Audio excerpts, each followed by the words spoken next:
Y'all are about to lose your shit when you hear this bit of news right here.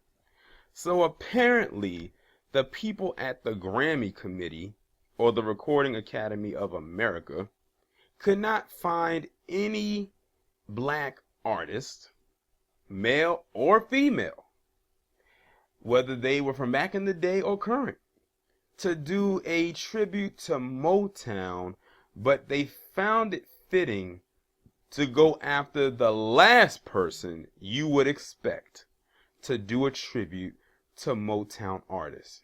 And that person is J-Lo, Jennifer Lopez. When I heard this, I said, I'm done. Done. Now, if y'all remember a couple years ago, or maybe last year, I can't remember when it was, they had Madonna, of all people, do a tribute to, who was it, Prince? Michael Jackson? It was one of the two. I don't know what it is where they are going out of their way to find these artists who are not black, don't consider themselves to be black, to give all these tributes to our icons, whether they are still alive or not. And it says, and I'm looking at the article, and it says Jennifer Lopez to perform Motown tribute at the Grammys. Now, wouldn't that be funny if they decided to go and get some black artists to do a Latin culture tribute at, say, some kind of Latin awards? Wouldn't that be funny? Now, what's even more interesting is, you remember couple years ago, Beyonce, along with the Dixie Chicks, had performed at the CMAs, or the country, one of those country music awards, because they got so many, and they got so mad. I don't know why they got pissed. She brought in ratings for them. They said her segment brought in the highest ratings for their award show that they've had in years. And they got upset. But I'm like, black people created the genre of country music. Hell, black people practically created music in all of its genres. But see, it's gotten so whitewashed that they forgot that, and when they put a black person up there, they lose their shit, and they lost it, even though it was Beyonce, who, if you want to say whether she is or she isn't, is probably one of the biggest acts in the world right now. But my thing is this: y'all couldn't get, hell, you couldn't get Beyonce, you couldn't get Mary J. Blige, you couldn't get any of the other artists that are still alive today who may have been around back then to do a tribute to Motown. I wasn't already going to watch the Grammys anyway, but I for damn sure won't be watching it because of this.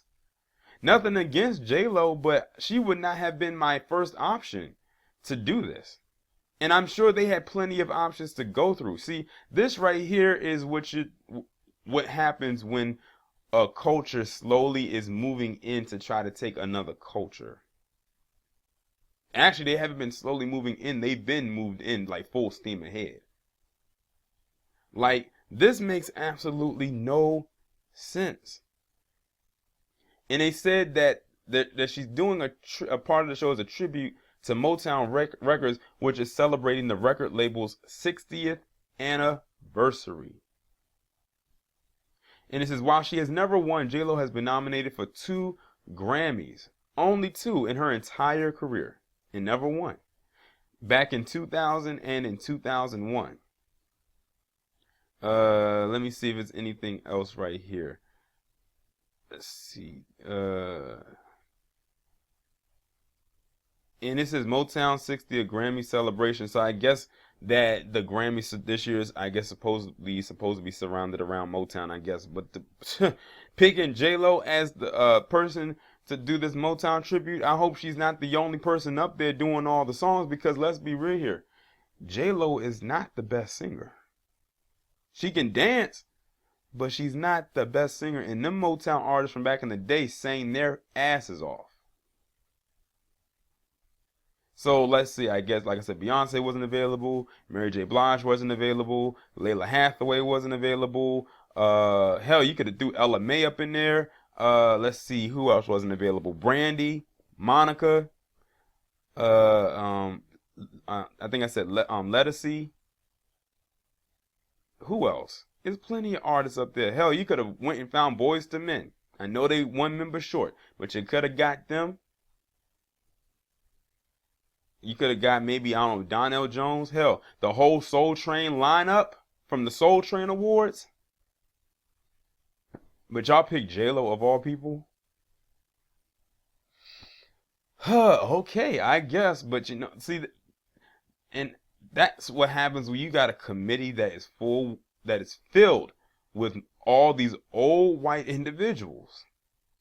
That's what happens when that occurs. But like I said, I won't be watching. I wasn't going. Like I said, I wasn't going to watch it anyway. But now I have a reason not to. But what I will do is this. I know people are going to be talking about it, so I'm sure some people are going to be telling me how trash it's going to be because I already know people are going to say this is going to be complete and utter trash.